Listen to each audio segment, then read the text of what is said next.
Felipe Salto, muito bem-vindo, meu caro, ao UOL News. Felipe é economista, também é colunista aqui do UOL. Felipe, não sei se você estava ouvindo a gente, está todo mundo aqui do ponto de vista político muito cético em relação a esse acordo, porque a gente precisa ver qual é o regramento, né? Se na prática realmente vai ter mais transparência, porque estão mantidas as emendas PIX, continua suspenso até se estabelecer essas regras, mas será que vão conseguir realmente dar a tal transparência que estão prometendo desde o fim do orçamento secreto? Qual é a sua avaliação? Oi, Raquel, um prazer estar aqui com você também com todos que estão assistindo o All News. Olha, eu estava ouvindo vocês discutindo antes, né? Até na minha coluna no UOL nessa segunda-feira eu citei o Thales Faria, porque ele falou da pasta saindo do tubo de dente e que esse tema era como a pasta saindo do tubo de dente, né? Aliás, a pasta de dente saindo do tubo, que você não consegue mais colocar para dentro. Ou seja, de fato, os representantes dos poderes, dos três poderes, tiveram que sentar à mesa para discutir, porque afinal tem uma decisão do Supremo Tribunal Federal que é muito grave, né? Ela basicamente se fundamentou na questão da separação dos poderes, ou seja, o Congresso estaria se miscuindo em funções que são precípuas do Poder Executivo, de elaborar o orçamento e fixar fatias bilionárias, né? 50 bilhões esse ano, para destinação determinada por parlamentares e não pelo Poder Executivo.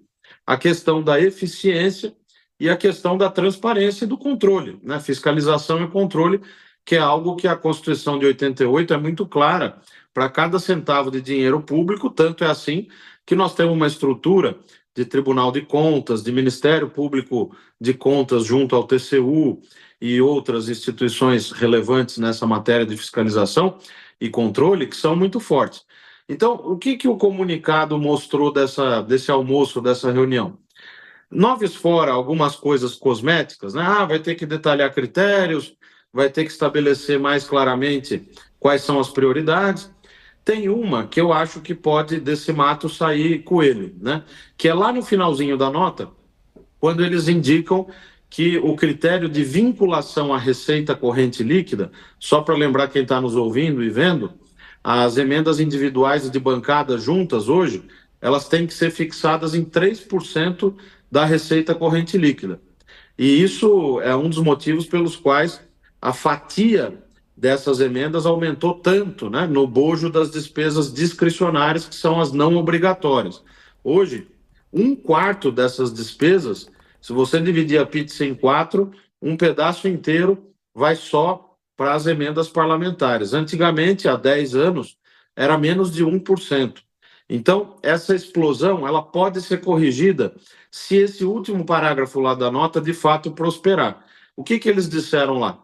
Que a ideia é que a proporção de crescimento das despesas discricionárias seja uma nova baliza para o crescimento das emendas parlamentares e não mais a evolução da receita corrente líquida.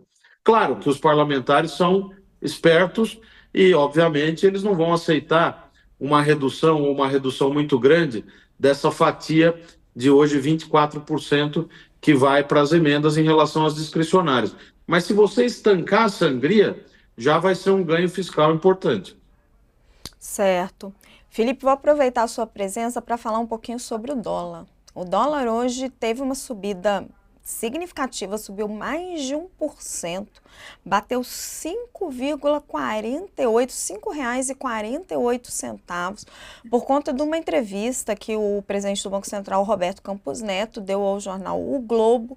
E nessa entrevista ele deixou em aberto a possibilidade do que vai acontecer com a taxa de juros no Brasil.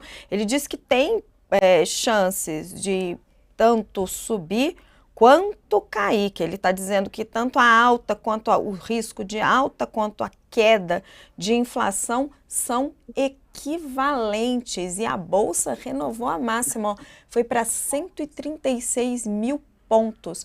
Meu caro, qual que você acha que foi o principal recado de Campos Neto nessa entrevista e por que o mercado reagiu dessa forma, jogando o dólar lá nas alturas? Raquel, o dólar é um termômetro da economia importante, né? Você sabe bem disso. Então, o que que acontece? Quando o presidente do Banco Central, que tem um voto na decisão, mas tem uma influência fundamental na execução, na elaboração da política monetária, nas decisões do Conselho de Política Monetária, dá declarações, assim como outros diretores, o próprio diretor Gabriel Galípolo, isso faz preço, né? Como a gente costuma dizer no mercado financeiro. E há uma expectativa, se você pegar entrevistas de grandes gestores do mercado, de gestores de fundos, né? Pessoas importantes do mercado financeiro, de que o juro tem que voltar a subir. É quase que um wishful think, como a gente fala em inglês, um desejo de que o juro tem que subir, porque senão vai ser o caos. Só que quando a gente olha para a economia, o Campos Neto está correto. Não tem elementos para justificar tão claramente uma subida de juros ou uma redução de juros. Talvez o mais prudente fosse a manutenção. As expectativas de inflação estão controladas. Existe um risco aí no sentido positivo, Raquel, que é o início da redução dos juros americanos. Se os juros americanos começarem a descer a ladeira, mesmo que num ritmo não tão rápido, isso nos ajuda, porque influencia o preço do dólar medido em reais.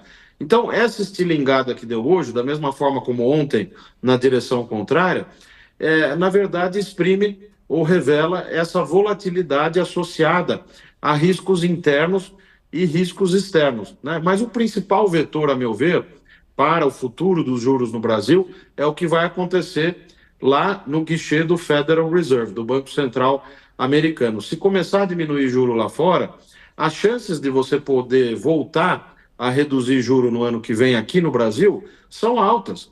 Não pode descartar. Por isso que o Campos Neto está certo de falar que pode acontecer uma coisa como outra, né? Parece que ele está em cima do muro, mas nesses momentos em que a incerteza é elevada e não há evidências, projeções, cenários que justifiquem um início de uma alta do juro tecnicamente, a meu ver, ele está correto como chefe da autoridade monetária, representante máximo, de dar essas declarações. Mas isso faz preço, né? Acaba gerando esse sobe e desce de variáveis como o dólar.